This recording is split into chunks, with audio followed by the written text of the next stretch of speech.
సాయి గారు రాసిన అన్ని సాంగ్స్ లో కల్లా టాప్ 5 అంటే మీకు ఏమన్నా? సాయి ఫస్ట్ రాసిన పాట, ఆయన లైఫ్ లో ఫస్ట్ రాసిన పాట వాళ్ళ అమ్మ అంటే సాయి సింగర్, సాయి వాళ్ళ ఊరే ప్రజా ఉద్యమాలకు పుట్టినిల్లు, వచ్చిన బ్యాక్గ్రౌండ్ అదే. పాట అటు మోల్డ్ అయింది, సరే వంశపారంపర్యంగా వచ్చిన పాట అటు మోల్డ్ అయింది, ఎటు ప్రజల సైడ్ మోల్డ్ అయింది. కానీ సాయి నేను కూడా పాట రాస్తా అనేది ఎప్పుడైనా ఒక మనిషికి తనలో ఉన్న ఏదన్నా కావచ్చు బయటికి ఎప్పుడు వస్తుంది అంటే చాలా ఎమోషనల్ గా ఫీల్ అయినప్పుడు వస్తుంది. అది వాళ్ళ అమ్మ చనిపోయినప్పుడు. వాళ్ళ అమ్మ చనిపోయిన తర్వాత మొట్టమొదటిసారి వాళ్ళ అమ్మ మీద పాట రాసిండు. ఆ పాట నాకు చాలా ఇష్టం. సాయి పాడిన పాటల్లో రాతి బొమ్మల్లో సాంగ్ సాయికి చాలా పేరు తెచ్చిపెట్టింది. ఆ పాట నాకు ఇష్టం. తర్వాత నాన్న పాట కూడా నాకు ఇష్టం. ఒకటని కాదు, చాలా ఉన్నాయి. సాయి వాళ్ళ అన్న మీద పాట రాసిండు, అది ఇష్టమే. చాలా ఉన్నాయి. సాయి గారి నుంచి మీరు ఇన్స్పిరేషన్ గా తీసుకున్న లేదా ఇన్స్పిరేషన్ వర్డ్ మీకు చెప్పిన ఏదైనా ఉందా మ్యామ్? వర్డ్ కానీ లేదా సిచ్యువేషన్ కానీ అది మీకు బాగా ఇన్స్పిరేషన్ అనిపించింది? చాలా ఉన్నాయి. సాయి మనస్తత్వం ఎట్లా అంటే సహజంగా ఇప్పుడు ఫర్ ఎగ్జాంపుల్ నేను స్టూడెంట్ ఉన్నప్పటి నుంచైనా సరే ఒక 100 రూపాయలు, జస్ట్ 100 రూపాయలు జేబులో ఉంటే అవతలి వ్యక్తికి ఏదన్నా నీడ్ ఉంది అంటే 90 రూపాయలు ఇచ్చేవాడు. అంటే తన దగ్గర ఇప్పుడు ఆ 100 పోతే ఇంకా మళ్ళీ ఒక 6 నెలల వరకు, సంవత్సరం వరకు ఎటువంటి సోర్స్ ఉండదు. దీంతో ఎప్పుడన్నా హాస్టల్లో ఫుడ్ లేకుంటే అడపదడప ఏదన్నా టిఫిన్ ఇంకేదన్నా లేకపోతే ఒక బుక్ నీడ్ ఉంటేనో అటువంటి పరిస్థితి 100 కూడా ఈజీగా వచ్చి ఉండకుండా వచ్చి చాలా కష్టపడి సాయట్లలో ఒక 100 రూపీస్ ఏదో పార్ట్ టైం ఎన్నో వర్క్ చేస్తే ఒక 150 రూపీస్ 100 రూపీస్ అట్లా వచ్చి ఉంటాయి. కానీ ఆ 100 రూపీస్ కూడా రేపు నాకు ఈ అవసరం ఉంటదని ఆలోచించకుండా చాలా నీడ్ ఉంది అనుకునే పర్సన్ కి 90 రూపాయలు ఇచ్చేవాడు. నాకు అది అసలు అది ఎట్లా, ఇప్పుడు మన దగ్గర మనీ ఉన్నప్పుడు మనకు వాడుకుంటాము, ఇంకేదో అవసరం ఉందని జాగ్రత్త పెట్టుకుంటాము. అంత సింపుల్ గా మళ్ళీ కష్టపడి వచ్చింది, అంత సింపుల్ గా ఇట్లా ఇయ్యగలుగుతాడు అనిపించేది. రెండవది, ఒక దగ్గర పని చేయడానికి వెళ్తే పనిని ఇష్టపడతాడు సాయి. ఇప్పుడు ఒక సింగరు పోనీ ఒక రైటరో లేకపోతే ఒక స్టేజ్ మీదకి ఎక్కిండంటే ఆ స్టేజ్ మీద నేను ఎంత వరకు చెయ్యగలుగుతా అనేది 100% చేస్తాడు. బట్ ఆ 100% కి నాకు ఎంత ఫలితం వచ్చింది అని ఆలోచించాడు. ఫలితం ఏది ఆలోచిస్తాడు అంటే పబ్లిక్ నుంచి వచ్చిన రియాక్షన్ ఫలితంగా ఆలోచిస్తాడు. అది బాగా నచ్చేది. మూడవది, తను ఈ పని అనుకుంటే 4 o'clock వచ్చి పడుకుంటే ఫర్ ఎగ్జాంపుల్ 5 o'clock అంటే నువ్వు అల్లారం పెట్టకపోయినా 5కి లేచి వెళ్ళిపోతుంది పక్క. నాకు కొన్ని సందర్భాల్లో అంటే కొంత పీరియడ్ బాగా ఈ 1 year నుంచి డిస్టర్బ్ అయ్యి నేను నిద్రపోకుండా ఇదంతా కొంత మనకు బయటకు కనిపించినట్టు ఉండదు కదా ఇంట్లో లైఫ్. అట్లా ఉండి మార్నింగ్ ఏదో వర్క్ ఉంది ఒక 6 o'clock కి అనుకున్నప్పుడు నేను లేవలేనప్పుడు నాకు సాయి గుర్తుకొస్తాడు. ఇట్లా లేవలేని సందర్భాల్లో కూడా ఎన్నిసార్లు కష్టపడి లేచి వెళ్ళి వర్క్ చేసి వచ్చి ఉంటాడు. ఎట్టి పరిస్థితుల్లో సాయి అనుకున్నది చేయాలంటే ఈ రోజు నేను నాకు సహకరించకపోయినా బాడే నేను లేచి చేయాలి అట్లా అనిపిస్తుంది అనమాట. సో ఈ లక్షణాలన్నీ నాకు బాగా నచ్చుతుండే. ఓకే మ్యామ్, మీ మీద చాలా రూమర్స్ కూడా వచ్చాయి, సెకండ్ మ్యారేజ్ చేసుకుంటున్నారని, అలాంటివన్నీ విన్నాం మ్యామ్. అది దానికి అంటే దీనికి మీ ఆన్సర్ గట్టిగా ఎట్లా ఉండబోతుంది?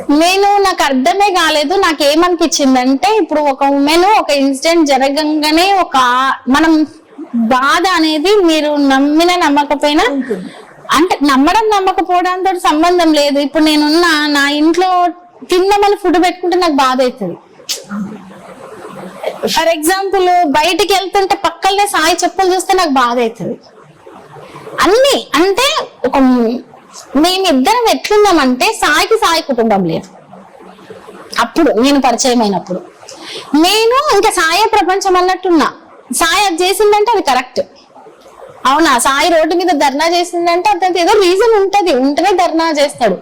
ఇంకేదో అదంటే పోనీ మనల్ని కలవకుండా ఇంకేడుకో వెళ్ళిండు ఏదో పని మీద అంటే అంత ఈజీగా వెళ్ళదు. అదేదో చాలా ఉపయోగకరమైన పని అంటే అంత మెయిన్ బేస్డ్ గా సాయి అని పెట్టుకొని నేను మూవ్ అయినా. నా జీవితంలో నా లైఫ్ లో మా ఫాదర్ తర్వాత నేను అత్యంత ఇంకా ఒకనొక టైంలో అది కూడా డామినేట్ చేసిందని చెప్పొచ్చు.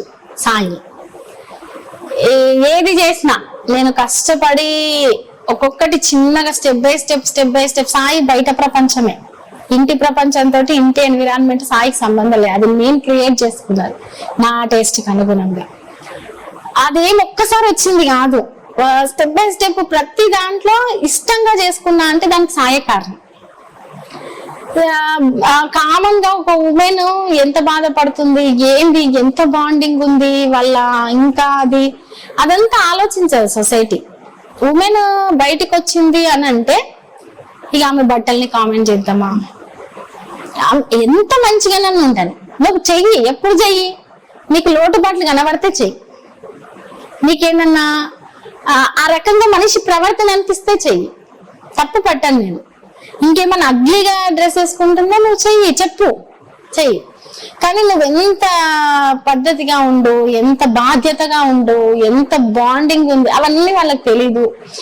బయటికి వచ్చినా కాబట్టి మనకు నాలుగు ఉంది కాబట్టి ఏదన్నా మాట్లాడవచ్చు, ఇష్టం ఉన్నది కామెంట్ చేయొచ్చు, ఇంకేదన్నా అనొచ్చు.